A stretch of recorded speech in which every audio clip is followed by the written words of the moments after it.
After the death of Eleanor and his son, Thomas took an unexpected journey. Boarding a ship bound for Europe, the renowned military strategist entered into a part of the world that lays claim to significant historical military landmarks. And yet, remarkably, he visited only one battlefield during his stay, rather visiting museums of art and like things of culture. I think he went to Europe not only to see the sights and learn history, I think he went to Europe to reorient himself, to catch his breath more or less, and to come back and try again.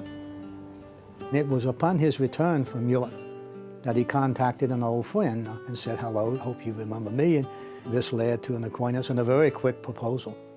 Her name was Mariana Morrison. They had met years earlier when he was actually engaged to Eleanor Junkin. From reading between the lines, Anna fell in love with Major Jackson when she first met him. She described as a young girl, I think would, in her early 20s, what he looked like when she first saw him. And she said he was 5'11" 3/4. I mean, even then she had described exactly how tall he was, and that he had dark brown hair, and he had his hair cut short. She thought that a beard would look much better on him. And of course, eventually she talks him into growing that beard. She said that when he laughed, though, or when he would smile, his whole face would light up. And he had his papa's blue-gray eyes, and she said that he was really quite wonderful.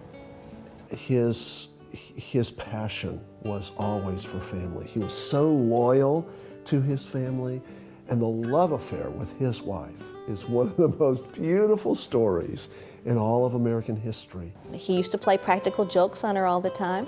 He used to hide behind doors, and he'd jump out and pick her up, turn her around, give her a kiss.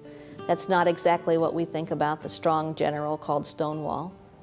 The greatest joy of his life, the thing he wanted more than anything else, was to be married and to establish a Christian home and to raise children.